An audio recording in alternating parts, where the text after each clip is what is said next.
नमस्कार, मी संदीप चव्हाण. सिटी नाव मध्ये आपलं स्वागत आणि आपण पाहतोय दुर्गे दुर्घटवारी. आपण पाहतोय की आत्ता हा जो सगळा जो वातावरणाचा भाग आहे तो सगळा दुमदुमून गेलाय तो शारदीय नवरात्रोत्सवाच्या माध्यमातून होणाऱ्या देवींच्या जागरातून. प्रत्येक दिवशी नवनवीन देवीचं स्वरूप, तिची पूजा अर्चा सुरू आहे आणि याच दरम्यान तुम्हाला स्टुडिओच्या माध्यमातून देखील अशाच आधुनिक युगातल्या दुर्गा देखील भेटतायत.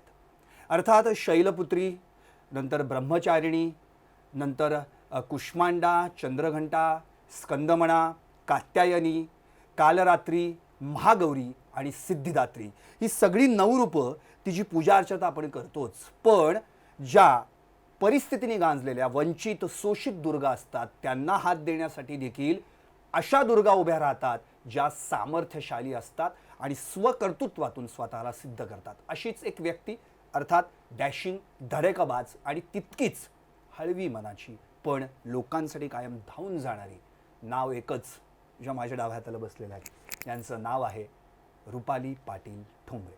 यांची वेगळी ओळख द्यायची काही तुम्हाला गरज नाही आणि तुम्हाला माहिती आहे राजकारणात तर तुम्ही सगळ्यांनाच परिचित आहे, त्यांचं नाव आहे. पण या व्यतिरिक्त सामाजिक कार्यक्रम असतील आणि त्याहीपेक्षा महिलांच्या प्रत्येक प्रश्नावर धावून जाण्यासाठी, त्यांना न्याय देण्यासाठी वकील क्षेत्रात देखील त्यांचं तितकंच नाव आहे. अशा बऱ्याच ओळखी आहेत ज्या तुम्हाला माहीत नसतील, त्या देखील मी तुम्हाला कळून देणार आहे. ताई, तुमचं सिटी नावमध्ये हार्दिक स्वागत.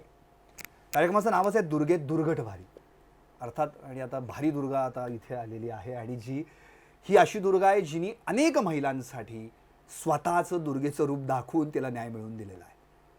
एक राष्ट्रीय व्हॉलीबॉल खेळाडू, एक वकील, एक चांगली राजकारणी, एक संस्कृत आणि तितकंच सामाजिक भान जपणारी, एवढी सगळी रूपं या दुर्गेमध्ये कशी काय आली हे मला सांग. मुळामध्ये मी एक खेळाडू असल्यामुळे मला बाहेर आम्ही खेळायला वगैरे जायचो, नॅशनल्सला वगैरे, त्यामुळे कसं राहायचं, काय वागायचं, अडचणी काय यायच्या, या सगळ्या गोष्टी अनुभवातनं मिळालेल्या आहेत. म्हणजे माझ्यावर ते बितलेलं आहे, त्याच्यामुळे मला त्या काय अडचणी असतात ते माहिती आहे. त्याच्यानंतर माझं जे शिक्षण झालेलं आहे ते हुजूरबागेतनं झाले, SP कॉलेजची मी स्टुडंट आहे, लॉला मी भारती विद्यापीठची स्टुडंट आहे. त्याच्यामुळे या सगळ्या म्हणजे शालेय जीवनापासून कॉलेजमध्ये येत असताना सर्वसामान्यांना जी अडचण येते त्या सगळ्या अडचणीतनं मी गेलेली. त्या अडचणीच्या वेळी मला एक जो आपल्या समाजाचा भाग आहे, राजकारण किंवा पॉलिटिकल, ह्यातली कोणतरी व्यक्ती एक समाजकारण म्हणून आपल्यासोबत तेव्हा असली पाहिजे किंवा ती मदत झाली पाहिजे असं वाटायचं. कारण का तेव्हा इतिहास होता, अर्थशास्त्र होतं, त्याच्यातनं आपण सगळ्या या गोष्टी बघत होतो. मला आठवतंय मी 10वीत असताना आमच्या आपल्या आत्ताच्या खासदार वंदनाताई चव्हाण या महापौर होत्या आणि माझे वडील वारल्यानंतर त्या आम्हाला भेटायला आल्या होत्या.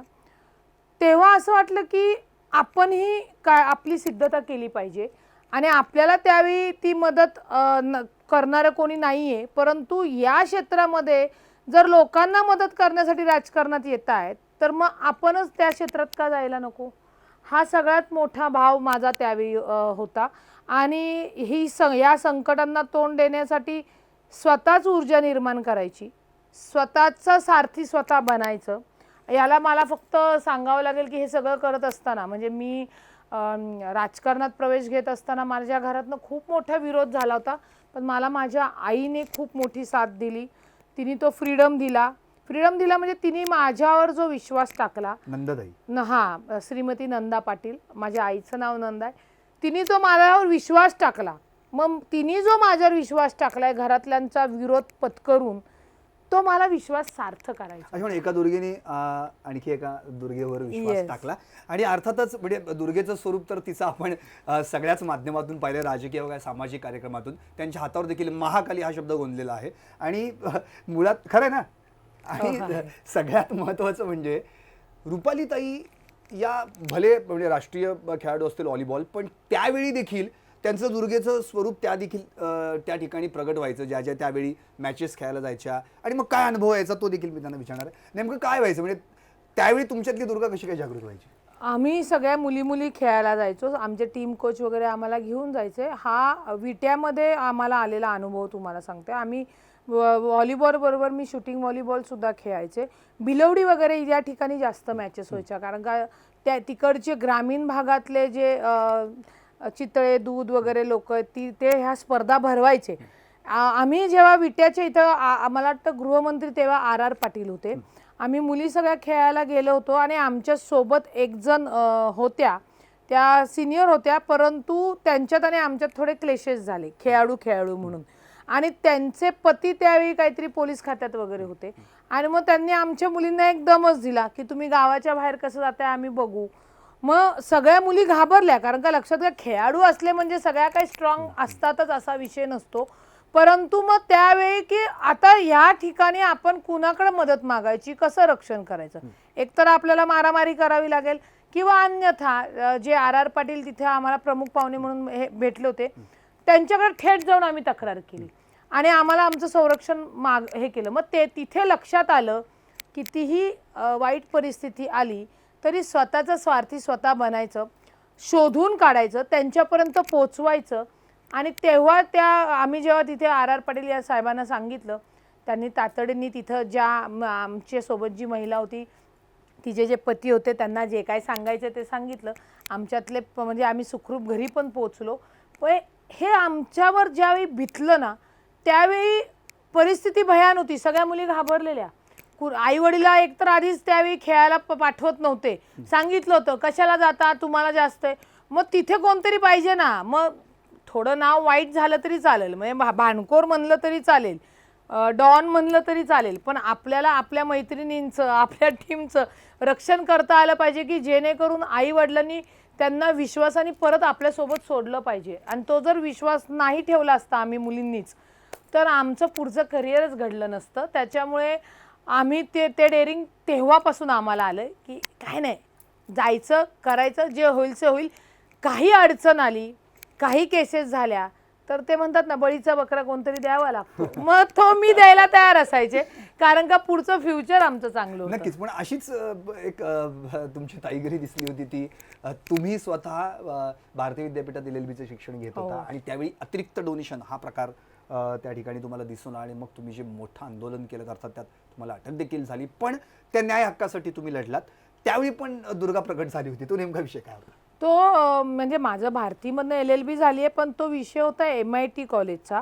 MIT मध्ये जे काही इंजिनिअरिंग, डिप्लोमा, जे काही कोर्सेस, जे उच्च शिक्षण असतं त्याच्यामध्ये मराठी मुलांना वाव देत नव्हते. आणि खरं तर त्यावेळी भूमिपुत्रांना 70% द्यायला पाहिजे आणि परप्रांती लोक त्यावेळी मुलांना म्हणजे विद्यार्थी त्यांना 10-10 लाख 5-5 लाख डोनेशन भरून ॲडमिशन मिळत होत्या. मराठी मुलं गेल्यानंतर मराठी कुठलीही आई वडील 10 लाख 5 लाख डोनेशन देऊ शकत नाही आणि तेव्हाही नव्हते. त्याच्यामुळे तेव्हा माननीय राजसाहेबांनी तो मुद्दा घेतला होता. आता आमच्या मराठी मुलांना शिक्षण हे मिळालं पाहिजे, उच्च शिक्षण विदाऊट डोनेशन मिळालं पाहिजे, म्हणून आम्ही थेट MIT मध्ये जाब विचारायला गेलो. कारण का MIT असेल, भारती असेल, सिम्बॉयसिस असेल, इंदिरा कॉलेजेस, ही जी कॉलेजेस आहेत याच कॉलेजमध्ये बाहेरच्या मुलांकडे पैसा आहे म्हणून ते शिक्षण घेऊ शकतात. आणि जे भूमिपुत्रावर ज्या ठिकाणी तुम्ही कॉलेज काढले तिथल्या जर मुलांना तुम्ही जर ॲडमिशन देणार नसाल तर तिथे कुठेतरी कायद्याचा धाक त्यांना गरजेचा नव्हता, एक राजकीय हस्तक्षेप होऊन मुलांना शिक्षण मिळणं गरजेचं होतं. आणि आम्ही तिथं गेलो. तिथं गेल्यानंतर खरं सांगते की ती केस जरी आमच्यावर झाली, ती खोटीच केस आमच्यावर होती, परंतु तिथे सगळे पळून गेले होते. जर तिथं आम्हाला सर भेटले असते, त्यांनी सांगितलं असते की येस आम्ही भूमिपुत्रांना, आम्ही पुण्यातील लोकांना किंवा मराठी मुलांना आम्ही ॲडमिशन देतो, तर हा वाद झालाच नसता. परंतु आम्हाला हे करून पळून गेले. आणि मग ते पळून गेल्यानंतर आम्ही एवढं केलं होतं की ती खुर्ची घेतली होती रिकामी आणि ती टाकली होती, ती फुटल्यानंतर त्याचे जे गुन्हे दाखल व्हायला पाहिजे होते त्याला आम्ही रेडी होते. परंतु आमच्यावर कोणते गुन्हे खोटे दाखल केले? 307 जीवे मारण्याचा प्रयत्न. आम्ही ज्या मुलांना ॲडमिशन मिळावी म्हणून कॉलेजमध्ये येतोय तिथे आम्ही तुमच्यावर जीवे हल्ला करूच कसा शकू? आता हे ठीक आहे, मी वकील आहे, मी हे सगळं आर्ग्युमेंट कोर्टात करणार, बोलणार, परंतु त्या खोटे गुन्हे दाखल झाल्यानंतर त्यावेळीचं जे सरकार होतं त्याच्यात हे खोटे गुन्हे दाखल म्हणजे एक दाबण्यासाठीचा तो प्रयत्न होता. परंतु आम्ही दाबलं गेलो नाही. सुप्रीमपर्यंत मी अटकपूर्वला गेले, मला नाही मिळाला. मग मी हजर झाल्यानंतर बाकीची ती केस चालली, ती केस निर्दोषी नंतर सुटली. परंतु जो त्रास झाला त्या त्रासाला धन्यवाद आहे, त्यातनं मी घडले. नक्कीच. म्हणजे अर्थात संघर्षाशिवाय, जिद्दीशिवाय आणि संकटांना पार केल्याशिवाय दुर्गेचा प्रवास कधीच आपण पाहिला नाही. त्यावेळी महिषासुराला दुर्गेनी जेव्हा आपलं खरं रूप दाखवलं होतं. आता अशी बरेच असुर आहेत ज्यामध्ये भ्रष्टासूर आहे, मद्यासूर आहे, कामासूर आहे आणि यावेळी देखील दुर्गेचं तसं स्वरूप प्रगट व्हायला पाहिजे. आता या दुर्गेची आणखी अशी नवीन आणि बरीच रूपं आहेत. सामाजिक क्षेत्रात देखील त्यांचं प्रचंड कार्य आहे. ते कसं चालतं आणि कशा माध्यमातून त्यांनी ते कार्य सुरू ठेवलेलं आहे आणि त्या स्वतः वकील आहेत. त्यामुळे त्या संदर्भात देखील मी त्यांच्याकडनं काही उत्तरं जाणून घेणार आहे. पण एका छोट्याशा ब्रेकनंतर पाहत रहा दुर्गे दुर्घटभारी.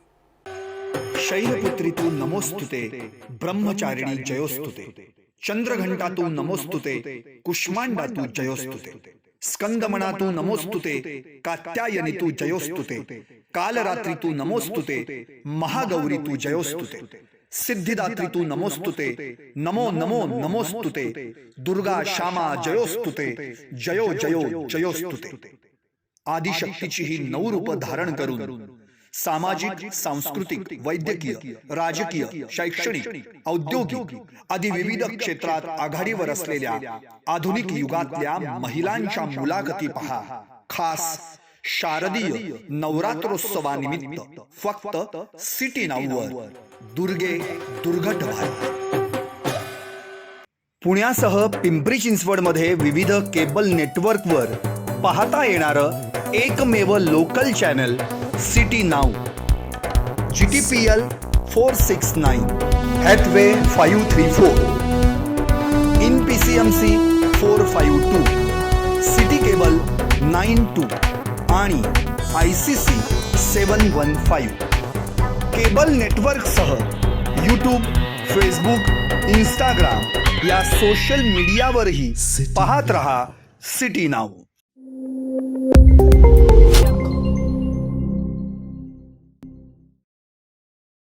ब्रेकनंतर आपलं पुन्हा एकदा स्वागत आणि आपण पाहताय दुर्गे दुर्घटभारी हा विशेष मुलाखतींचा कार्यक्रम. आणि जी दुर्गा आता आधुनिक युगामध्ये आपलं कार्य चोखरित्या बजावते, आपलं कर्तव्य पार पाडते आणि एवढं सगळं करताना पुन्हा एकदा एक गृहिणी म्हणून देखील स्वतःच्या घरातली जबाबदारी देखील सांभाळायची आहे. रुपाली पाटील या देखील या गोष्टीला अपवाद नाहीत.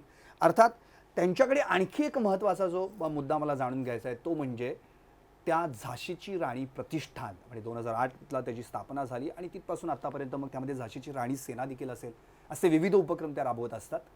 तर झाशीची राणी प्रतिष्ठान हे नेमकं कसं स्थापन झालं आणि त्यामागची पार्श्वभूमी काय आहे आणि आता नेमकं त्याचं कार्य कसं चालतं? पॉलिटिकलमध्ये पक्षामध्ये काम करत असताना लक्षात घ्या, मी 2006 साली पक्षाचं काम सुरू केलं.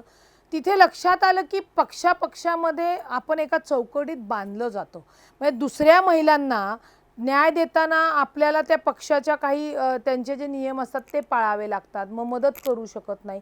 मला ती चौकट नको होती, म्हणून मग मी कायद्याचं शिक्षण घेत होते म्हणल्यानंतर मी ती झाशीची राणी प्रतिष्ठान हे रजिस्टर केलं धर्मादाय आयुक्ताच्या नियमानुसार, की ज्याच्यामध्ये ते उद्देश ठेवले की आपल्याला जी महिला आपल्याकडे येईल ती कोणत्याही जाती धर्माची असो नाही तर कोणत्या पक्षाची असो, तिला आपल्याला न्याय देता आला पाहिजे.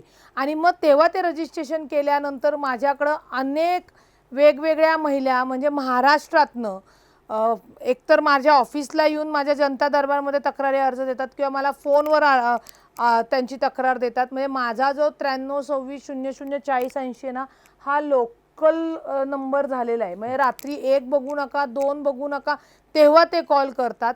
आत्ताचा जो माझा नंबर आहे 9371302302, तोही तुम्ही जर एखाद्या रिक्षावाला, भाजीवाला, सर्वसामान्य माझी घरातली काम करणारी जी महिला आहे तिला जरी विचारला तरी ती सांगू शकेल, अशा या लोकांपर्यंत आहे.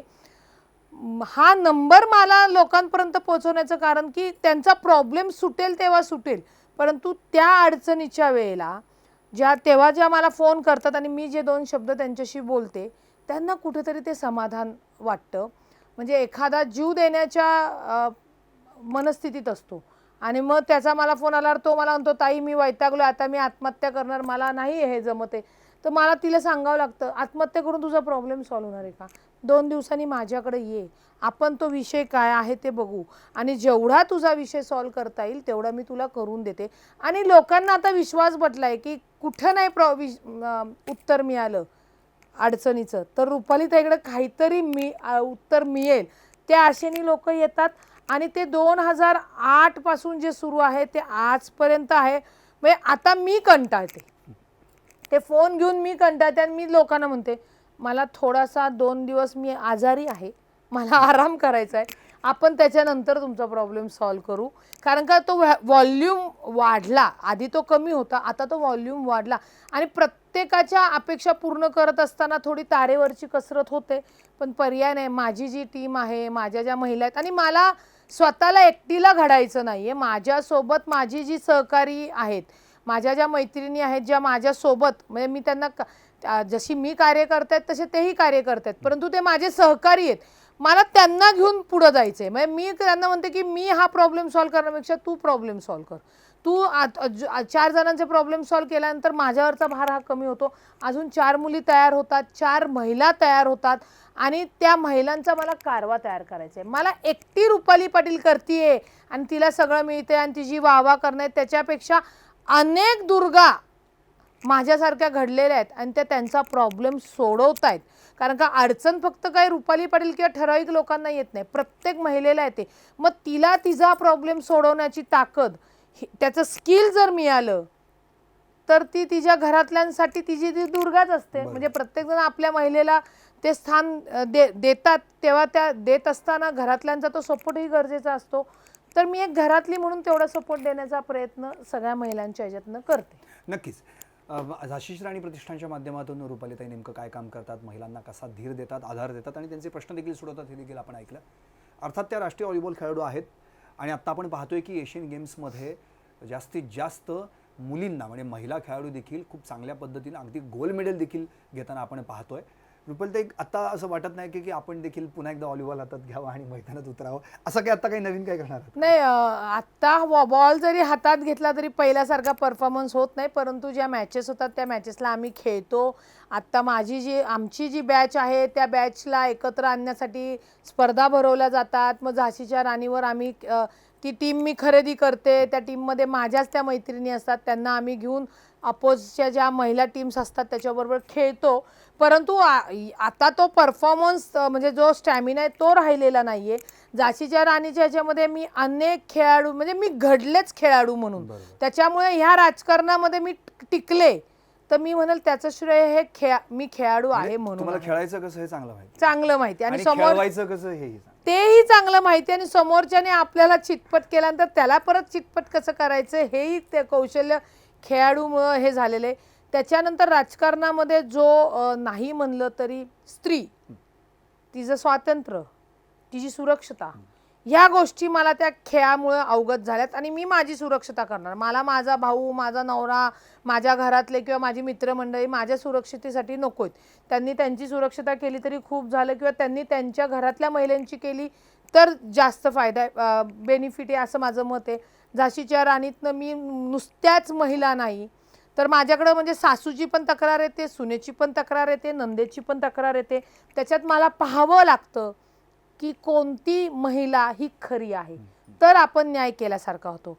त्याच्यानंतर मला आता पुरुषांच्या सुद्धा तक्रारी येतात की ताई नुसत्या महिला करू नको, तुझ्या महिला आमच्यावर अत्याचार करतात त्यांच्यावर तू काय करणार. हा जेव्हा प्रश्न मला आला तेव्हा मी त्यांना सांगितलं की तुम्हाला सुद्धा न्याय देण्याचं, कारण का आम्ही जेव्हा नवदुर्गा म्हणतो तेव्हा आम्ही स्त्री असो किंवा पुरुष असो कोणावरही आम्ही अन्याय होऊन देणार नाही. जे चुकीचे आहेत त्यांना आम्ही धडा शिकवल्याशिवाय राहणार नाही. त्या तत्वानुसार आम्ही चालतो. खेळाडूंचे सत्कार घेतो, त्याच्यानंतर आमच्या ह्याच्यात प्रशिक्षण असतं उद्योगधंद्याच्या ह्याच्यासाठी. मुलींना माझ्या खास करून स्त्रियांचं ठीक आहे, परंतु युवती ज्या आहेत ना त्या घडल्या पाहिजेत. कारण का त्या युवती आत्ता राजकारणामध्ये खूप मोठ्या प्रमाणात येत आहेत. आधी एवढा वाव नव्हता आणि आत्ता राजकारणात असलं तरी मी युवतींना सांगते की पहिली स्वतःची सुरक्षता मग सक्षमता, या दोन्ही गोष्टी तुम्हाला सांभाळता आल्या पाहिजे. नाही तर युवतींनी यायचं आणि मधल्या काळामध्ये तुम्ही बघितलं की राजकारण्यांबरोबर त्या तरुणींचे संबंध जोडले जातात किंवा काहीतरी विचित्र परिणाम होतात, मग ते गुन्हे घडतात. हे असे गुन्हे घडता कामा नये. कारण का राजकारण बदनाम होतोय तर होऊ द्या, परंतु ती महिला बदनाम होते. ती महिला बदनाम नाही होता कामा नये असं माझं थेट मत आहे. जो राजकारणी चुकीचं वागतो त्याच्यावर गुन्हा दाखल होईल किंवा केसेस चालतील तो पार्ट वेगळा, परंतु त्याच्यामध्ये जी महिला बळी ठरते किंवा ज्या महिलेचा गैरवापर केला जातो तर त्या महिलेचंच नुकसान होतं. ते कुठल्याही महिलेनी होऊन देता कामा नये. मी सुरक्षित आहे, मी सक्षम आहे आणि मी माझ्या अस्तित्वाचा गैरवापर कोणाला घेऊन देणार नाही. हे जोपर्यंत ती ठाम मांडत नाही ना तोपर्यंत महिलाचे अत्याचार कमी झालेले तुम्हाला दिसणार नाही. नक्कीच. ताई, वडील पण तुमचे वकील होते, काका वकील, अर्थात आता नवरा देखील वकील, तुम्हीही वकील, तेव्हा तुम्हाला अशी म्हणजे भीतीच कधी नव्हती हो? म्हणजे वडील होते तेव्हा बालपणात किंवा जे काही तुमचा सहवास होता तेव्हा देखील माझे वडील वकील आहेत, काय होते, काका वकील आहेत, आता तर मला नवराच वकील आहे. तेव्हा आंदोलनं करताना तुम्हाला म्हणजे ह्या सगळ्याच गोष्टींची एक जाणीव होती की चला मी आंदोलन करते, मी न्याय हक्कांसाठी लढतीये, साहजिकच आहे मला सोडवण्यासाठी किंवा माझ्या बाजूनं कायद्याचं एक बाजू मांडण्यासाठी माझ्या घरात कोणतरी आहे.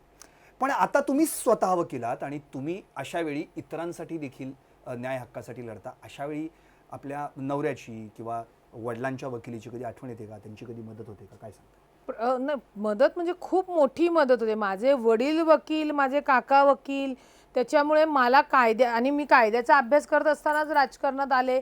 पण जेव्हा गुन्हा दाखल झाला पहिला माझ्यावर 307चा, तेव्हा माझ्या आई सोडून सगळ्यांनी खूप शिव्या दिल्या. म्हणजे की तुला कळतं का, आपण वकील आहोत, आता तू आरोपी झाली, आता तुझं लग्न अजून नाहीये, कोण लग्न करणार? कारण का जेलला जाणारे व्यक्ती हे वाईट असतात, हे ठरलेलं होतं. परंतु मग त्यावेळेला आता डोक्यात तर नव्हतं की गुन्हा दाखल होईल, परंतु गुन्हा दाखल झाला. तो 307चा MIT विद्यार्थ्यांना प्रवेश देण्या अतिरिक्त डोनेशनचा. पण मग सोडून दिलं की जो होगा वो देखा जाएगा. जाऊ दे, काय आता झालाय गुन्हा दाखल, आपल्याला काय होणार, लग्न होणार नाही, हे एक असं ठाण मांडलं होतं.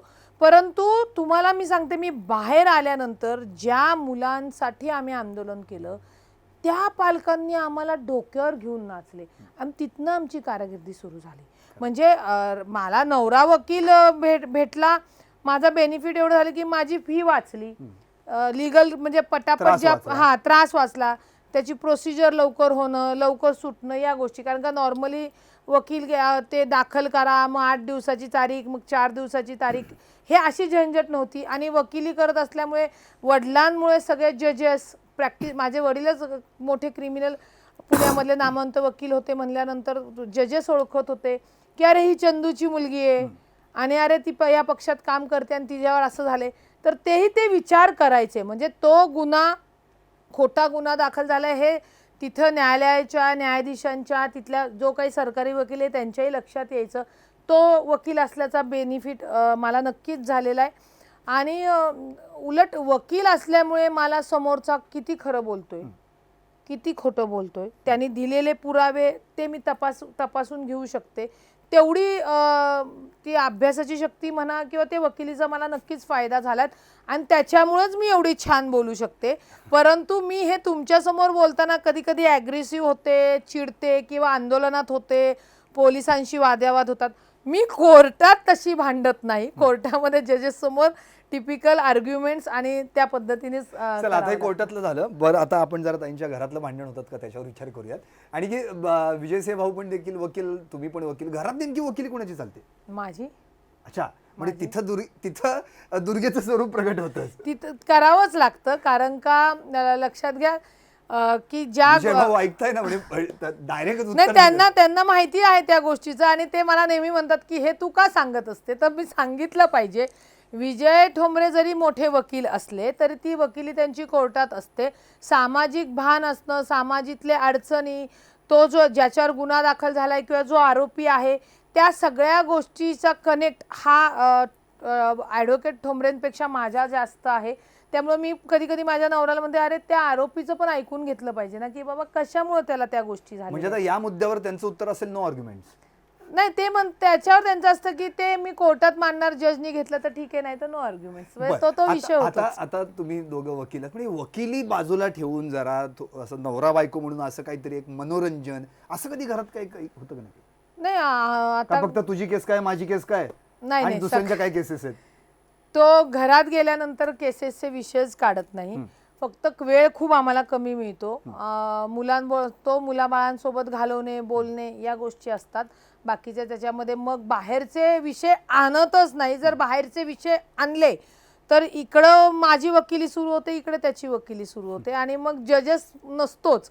त्याच्यामुळं मग मला तिथं थोडासा हे करायला, आवाज वाढवायला किंवा माझं म्हणणं ठासून मांडायला मला वाव मिळत असतो. तो वाव तो मला देत नाही, त्यामुळे ते घरामध्ये कुठलीही प्रकरणं किंवा डिस्कशन होतच नाही. बरं, असं दोघं मिळून कधी तरी बाबा बाद झाले, थोडंसं बाजूला आता फिरायला जाऊयात, एखादा पिक्चर बघायला जाऊयात, हा तसं एक हजबंड वाईफ म्हणून मुलांना घेऊन कधी बाहेर जाणं करणं. आता लेटेस्ट कुठला पिक्चर बघितला आता? नाही, आता कोरोनाच्या नंतर तर काही जाणं एवढं खास झालं नाही. त्याच्या तुम्हाला आधी सगळे असं ॲक्शन पिक्चर आवडतात, गदर वगैरे, असं जवान बिवान असं काय पिक्चर? तसं काही नाहीये. मन पिक्चर एंटरटेन म्हणून बघायचं. पण मध्ये आम्ही मग फॉरेनला वगैरे, स्वित्झर्लंडला वगैरे त्यांनीच नेलं होतं. तेवढं 8 दिवस जाऊन नाही का की सगळे देश, बर्फ, हे ते. मग तिथेही गेल्यानंतर मला स्वित्झर्लंडची शिक्षण पद्धत इतकी आवडली होती की मी म्हणलं ही शिक्षण पद्धत इंडियामध्ये आले तर आपल्याला गरज, म्हणजे तिथे माणसांना महत्व आहे बरं का. म्हणजे आम्ही फिरायला जरी गेलो असे की तिथे ह्युमॅनिटी किती महत्वाची आहे, तिथली आर्थिकसाठी जी काही ट्रॅव्हलिंग लोक करतात त्यांना कशा पद्धतीने वागवलं जातं, या बारीक बारीक गोष्टीचा अभ्यास तिथं झाला आणि फिरणंही झालं त्या ह्याच्यामध्ये. म्हणजे त्याच्यात वरती ते स्वित्झर्लंडला बर्फात ते शाहरुख खानचा स्टॅच्यू काजोलचा ठेवलेला आहे. मग तिथे ते सगळेजण फोटो काढणं करणं किंवा त्या लिफ्ट, त्या दोरखंडानी वर ते जाणं, ते तेवढा एन्जॉय मग ते होतच. त्याला काही नाही, ते फॅमिली लाईफ जगूनच या सगळ्या बाकीच्या गोष्टी होतात. नक्कीच. अगदी आता शेवटचा प्रश्न, आता ह्या दुर्गेचा, ज्या दुर्गा वंचित आणि शोषित आहेत पण त्यांना देखील थोडासा हात वरती दिलात आपण, तर निश्चितच ते त्यांचं कार्य आणि कर्तव्य बजावू शकतात. त्यांच्यासाठी काय आव्हान असेल, काय संदेश असेल? माझ्या या महिलांना, म्हणजे त्याच्यात तरुणी आल्या, माता आल्या, माझ्या मैत्रिणी आल्या, स्वतःला कमी समजू नका आणि खचून जाऊ नका. प्रत्येक अडचणीवर उत्तर आहे. फक्त तुम्ही ती अडचण कोणासमोर मांडताय आणि समोरचा तुम्हाला किती रिस्पॉन्स देतोय त्याच्यावर जरी असलं तरी मनामध्ये तुमच्या स्वतः एक देवी आहे, तिला जागृत करा. आणि स्वतःचा, पुन्हा सांगते, गैरवापर दुसऱ्याला होऊन देऊ नका. तर तुम्ही जास्त सुरक्षित आणि सक्षमपणे राहणार आहात. आणि या नवरात्राच्या, म्हणजे नवरात्र तर दरवर्षी येते, परंतु आपण काय शिकतो आणि आपण त्याची इम्प्लिमेंट काय करतो. मग जर ह्याच नवदुर्गाच्या याच्यामध्ये एखादी स्त्री चुकत असेल तर मी तिलाही शिक्षा केल्याशिवाय थांबत नाही. म्हणजे ही महिला आहे, महिला हे करा, ह्या गोष्टी मी नाही करत. महिला आधी दुर्बल होत्या, आता महिला खूप सक्षम आहे. त्याचा योग्य वापर स्वतःसाठी होणं गरजेचं आहे. अनेक प्रकरणं मी तुम्हाला सांगते बघितलेली आहेत. त्याच्यामध्ये मला भेटल्यानंतर त्यांच्या लक्षात आलं की आपण ही गोष्ट नव्हती करायला पाहिजे, म्हणून आज आपण या संकटाला सामोरं जातोय. त्या गोष्टीचं जर तुम्ही स्वतःला सावरलत तर महिलेला कधीच अडचण येणार नाही, एवढं लक्षात घ्या. नक्कीच. आता त्यांनी दिलेला संदेश अतिशय महत्त्वाचा आहे आणि त्यांचे बोलण्यातनं 2 शब्द फार महत्त्वाचे येतात. ते म्हणजे स्वतःला कमी लेखू नका, सक्षम बना आणि सगळ्यात म्हणजे स्वतःच्या सारथी बना. कारण की या दुर्गेचा हा जो संघर्षमय प्रवास आहे, अर्थातच तिला कोणी मदत करेल न करेल याची वाट पाहण्यापेक्षा तिने स्वतःहून पुढे जायला पाहिजे, वाटचाल करायला पाहिजे आणि एक दिवशी स्वतःच आत दडलेल्या दुर्गेला जागृत करायला पाहिजे. ताई, धन्यवाद, आपण इथे आलात आणि आमच्याशी आणि आमच्या सगळ्या प्रेक्षकांशी अत्यंत मनमोकळेपणे आणि नेहमीच्या शैलीत संवाद साधलात. याबद्दल आपले खूप खूप आभार. तर ही होती आधुनिक युगातली दुर्गा, जिने केवळ वकिली, राजकारण, सामाजिक कार्य एवढंच सांभाळण्यावर थांबली नाही, तर त्यासोबत आपलं घरदार देखील सांभाळलेलं आहे. सगळ्यांना सर्वसमावेशक गोष्टीतून आपलं खरं दुर्गेचं स्वरूप काय हे दाखवून दिलं आहे. तुम्हाला देखील असं बनायचं असेल तर निश्चितच त्यांच्याशी संपर्क साधू शकता, जाशीर राणी प्रतिष्ठानशी जॉईन होऊ शकता आणि त्यांच्या कार्यात त्यांच्या खांद्याला खांदा लावून सामाजिक कार्यात अग्रेसर राहू शकता. याच कार्यक्रमात अशा अनेक दुर्गा तुम्हाला भेटणार आहेतच. निश्चितच पुन्हा एकदा एका नव्या दुर्गेचा प्रवास दुर्गे दुर्गट भारीमधून लवकरच सिटी नाववर. पाहत रहा दुर्गे दुर्गट भारी.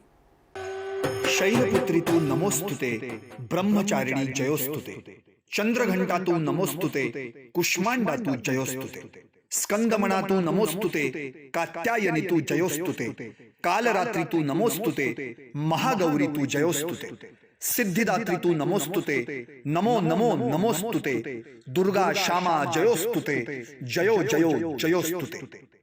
आदिशक्तीची ही 9 रूप धारण करून सामाजिक, सांस्कृतिक, वैद्यकीय, राजकीय, शैक्षणिक, औद्योगिक आदी विविध क्षेत्रात आघाडीवर असलेल्या आधुनिक युगातल्या महिलांच्या मुलाखती पहा. खास शारदीय नवरात्रोत्सवानिमित्त फक्त सिटी नाऊवर दुर्गे दुर्घट भारी.